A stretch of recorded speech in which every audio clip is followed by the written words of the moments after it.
सन्तानगोपालस्तोत्रम्। श्रीशं कमलपत्राक्षं देवकीनन्दनं हरिं श्रुतं सम्प्राप्य ये कृष्णं नमामि मधुसूदनं।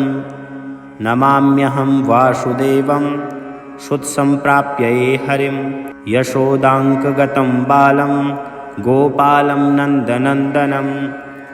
अस्माकं पुत्रलाभाय गोविन्दं मुनिवन्दितं। नमाम्यहं वासुदेवं देवकीनन्दनं सदा। गोपालं डिम्भकं वन्दे कमलापतिमच्युतं। पुत्रसम्प्राप्य ये कृष्णं नमामि यदुपुङ्गवं। पुत्रकामेष्टिफलदं कञ्जाक्षं कमलापतिं देवकीनन्दनं वन्दे श्रुतसम्प्राप्य ये मम। पद्मापते पद्मनेत्र पद्मनाभजनार्दन देहि मे तनयं श्रीश वासुदेव जगत्पते। यशोदाङ्कगतं बालं गोविन्दं मुनिवन्दितम्। अस्माकं पुत्रलाभाय नमामि श्रीशमच्युतं। श्रीपते देवदेवेश देनार्तिर्हरणाच्युत गोविन्द मे सुतं देहि नमामि त्वां जनार्दन।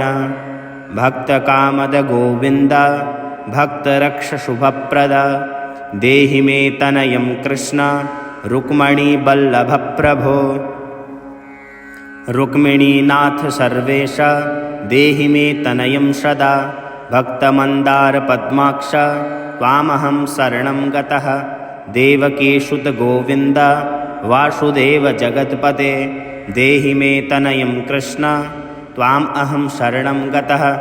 वासुदेव जगद्वन्द्य श्रीपते पुरुषोत्तमः देहि मे तनयं कृष्ण त्वाम् अहं शरणं गतः।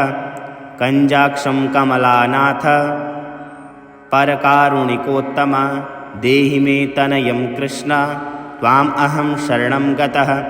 लक्ष्मीपते पद्मनाभ मुकुन्द मुनिवन्दित देहि मे तनयं कृष्ण त्वाम् अहं शरणं गतः। कार्यकारणरूपाय वासुदेवाय ते सदा नमामि पुत्रलाभार्थं सुखदाय बुधाय ते। राजीवनेत्र श्रीराम रावणारे हरे कवे तुभ्यं नमामि देवेश तनयं देहि मे हरे। अस्माकं पुत्रलाभाय भजामि त्वां जगत्पते देहि मे तनयं कृष्ण वासुदेव रमापते। श्रीमानी नीमानचोर गोपीवस्त्रापहारक देहि मे तनयं कृष्ण वासुदेव जगत्पते। अस्माकं पुत्रसम्प्राप्तिं कुरुष्व यदुनन्दनं। रमापते वासुदेव मुकुन्दमुनिवन्दित वासुदेवसुतं देहि तनयं देहि माधव। पुत्रं मे देहि श्रीकृष्ण वत्सं देहि महाप्रभो। डिम्भकं देहि श्रीकृष्ण आत्मजं देहि राघव। भक्तमन्दार मे देहि तनयं नन्दनन्दन। नन्दनं देहि मे कृष्ण वासुदेव जगत्पते। कमलानाथ गोविन्द मुकुन्दमुनवन्दित अन्यथा शरणं नास्ति त्वमेव शरणं मम। श्रुतं देहि श्रियं पुत्रं प्रदेहि मे।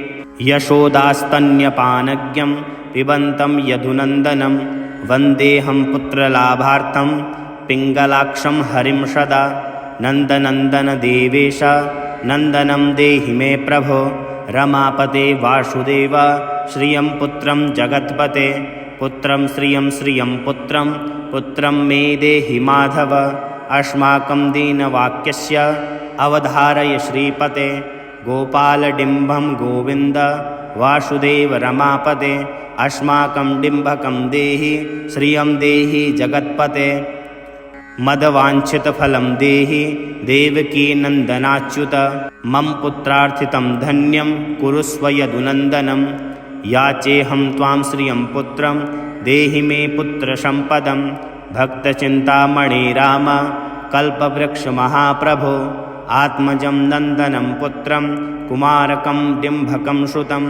अर्भकं तनयं देहि सदा मे रघुनन्दनं वन्दे सन्तानगोपालं माधवं भक्तकामदम् अस्माकं पुत्रसम्प्राप्त्यै सदा गोविन्दमच्युतम् ओंकारयुक्तं गोपालं श्रीयुक्तं यदुनन्दनं क्लींयुक्तं देवकीपुत्रं नमामि यदुनायकम् वासुदेवमुकुन्देश गोविन्दं माधवच्युत देहि मे तनयं कृष्ण रमानाथ महाप्रभो राजीवनेत्रं गोविन्दं कपिलाक्षं हरे प्रभो समस्तकाम्यवरद देहि मे तनयं सदा अब्जपद्मनिभं पद्म वृन्दरूपजगत्पते देहि मे वरसत्पुत्र रमानायक माधव नन्दपालधरापाल गोविन्द यदुनन्दन देहि मे तनयं कृष्ण रुक्मणीवल्लभप्रभो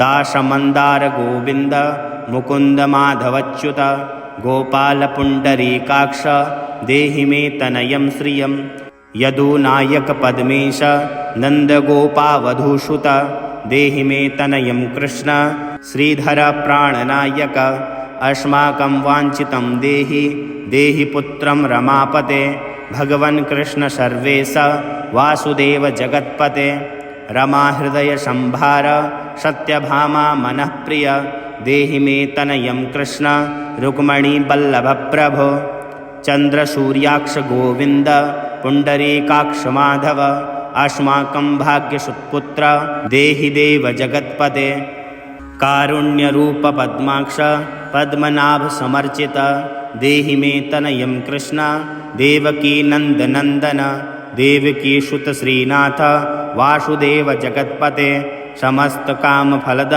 देहि मे तनयं सदा भक्तमन्दार गम्भीर शङ्कराच्युत माधव देहि मे तनयं गोप बालवत्सल श्रीपते श्रीपते वासुदेवेश देवकी प्रियनन्दन भक्तमन्दार मे देहि तनयं जगतां प्रभो जगन्नाथ रमानाथ भूमिनाथ दयानिधे वासुदेव सर्वेश देहि मे तनयं प्रभो श्रीनाथ कमलपत्राक्ष वासुदेव जगत्पते देहि मे तनयं कृष्ण त्वामहं शरणं गत दासमन्दार गोविन्द भक्तचिन्तामणि प्रभो देहि मे तनयं कृष्ण त्वामहं शरणं गतः गोविन्द पुण्डरीकाक्ष रमानाथ महाप्रभो देहि मे तनयं कृष्ण त्वामहं शरणं गत श्रीनाथ कमलपत्राक्ष गोविन्द मधुसूदन मत्पुत्रफलसिद्ध्यर्थं भजामि त्वां जनार्दन याचेऽहं पुत्रसन्तानं भवतं पद्मलोचनं देहि मे तनयं कृष्ण त्वामहं शरणं गतः अस्माकं पुत्रसम्पत्ते चिन्तयामि जगत्पते शीघ्रं मे देहि दातव्यं भवतां मुनिवन्दित वासुदेव जगन्नाथ श्रीपते पुरुषोत्तम कुरु मां पुत्रदत्तं च कृष्णं देवेन्द्रपूजित कुरु मां पुत्रदत्तं च यशोदाप्रियनन्दनं मह्यं च पुत्रसन्तानं दातव्यं भवता हरे वासुदेव जगन्नाथ गोविन्ददेवकीसुत देहि मे तनयं राम कौसल्याप्रियनन्दनं पद्मपत्राक्ष गोविन्द विष्णो वामन माधव देहि मे तनयं सीता प्राणनायक राघव कञ्जाक्ष कृष्णदेवेन्द्र मण्डित मुनिवन्दित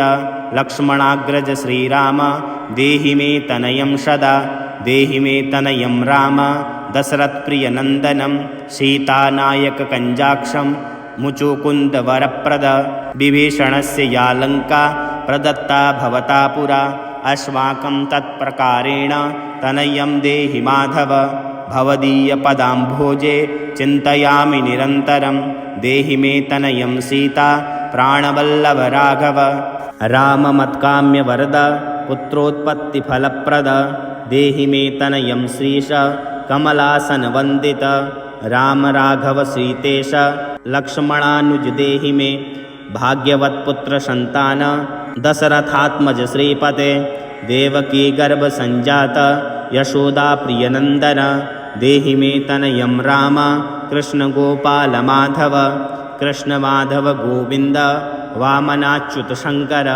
देहि मे तनयं श्रीश गोपाबालकनायक गोपाबालकमहाधन्य गोविन्दाच्युतमाधव देहि मे तनयं कृष्ण वासुदेव जगत्पते दिशतु दिशतु पुत्रं देवकी नन्दनोऽयं दिशतु दिशतु शीघ्रं भाग्यवत्पुत्रलाभं दिशतु दिशतु श्रीशो राघवो रामचन्द्रो दिशतु दिशतु पुत्रं वंशविस्तारहेतो दीयतां वासुदेवेन तनयो मत्प्रियः सुतः कुमारो नन्दनः सीता नायकेन सदा मम राम राघव गोविन्द देवकी सुतमाधव देहि मे तनयं श्रीश गोपबालकनायक वंशविस्तारकं पुत्रं देहि मे मधुसूदन सुतं देहि त्वामहं शरणं गत ममाभीष्टसुतं देहि कंसारे माधवच्युत